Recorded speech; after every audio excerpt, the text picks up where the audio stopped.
Hey, this is Dr. Sho, the Japanese behaviorist. One Punch Man is one of my recent favorites. It's funny, it's action-packed, it's exciting, and it's deeply philosophical. Yes, it is philosophical. It has the potential to do something that Batman v Superman couldn't do.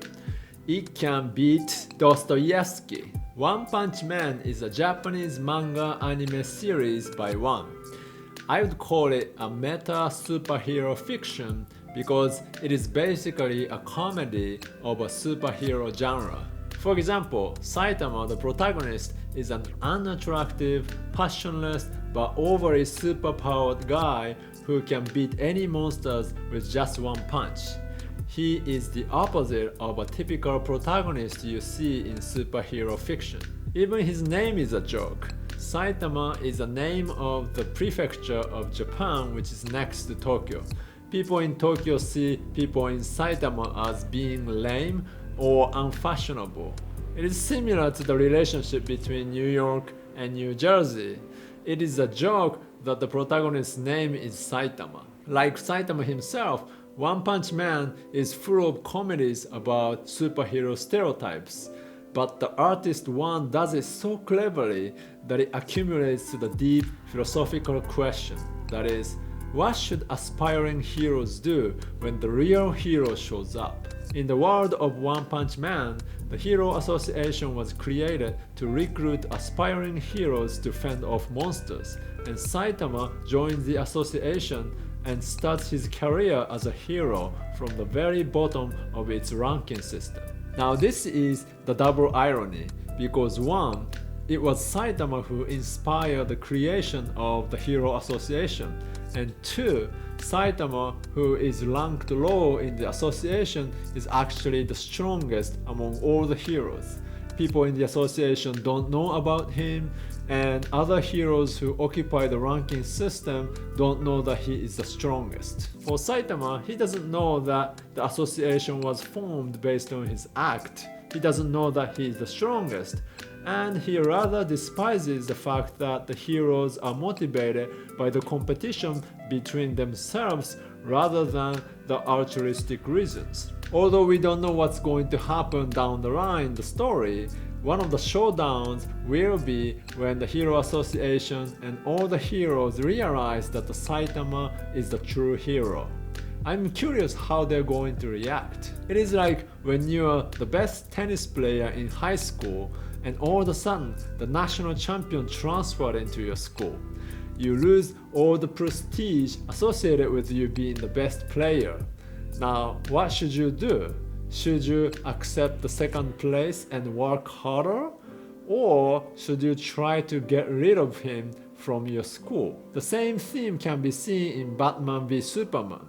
Batman is a vigilante hero who protects Gotham City. In the process, he does all kinds of nasty things because he is not the perfect hero.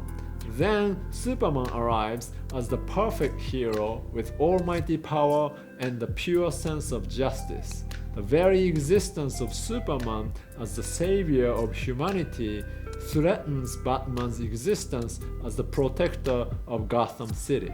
What should Batman do? Should he say thank you to Superman and hand over all the authorities? Should he confess all the wrongdoings that he has done to protect his city? Or should he try to get rid of Superman and protect his own status? Unfortunately, Batman v Superman didn't respond well to this conflict. The movie version replaced the grand theme with the more trivial and personal issues about their mothers. And the comic version focused more on the American ideology of the vigilantism versus the big government, which is too specific to the United States. So who did this better? Surprise, surprise, it's Dostoevsky. Fyodor Dostoevsky is a 19th century novelist in the Russian Empire.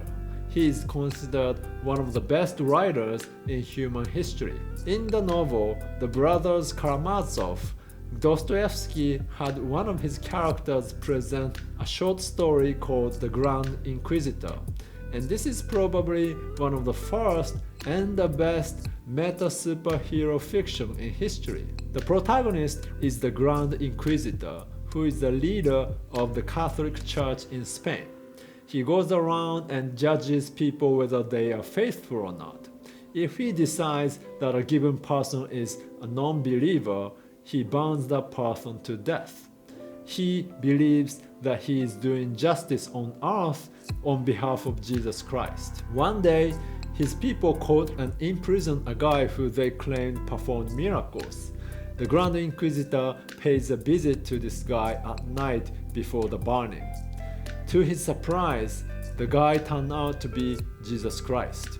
The Grand Inquisitor defends his actions by saying that people are better ruled by the church than given freedom by Jesus Christ.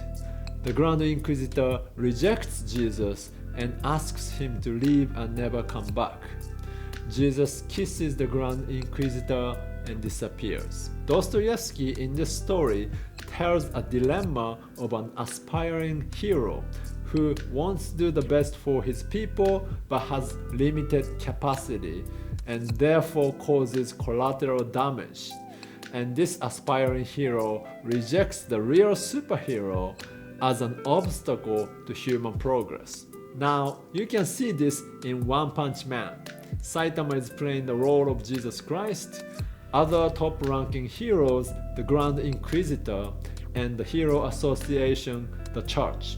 The question is, do the Hero Associations and other top-ranking heroes want Saitama at the top of their organization once they find out about his true identity?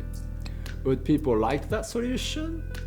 They might think that it may be discouraging for the aspiring heroes if Saitama is there, because after all, he's too strong to be inspiring. Although Saitama might show the true way to be a hero, the other heroes might ask him to leave for the improvement of the rest of humanity, just like the Grand Inquisitor did to Jesus Christ.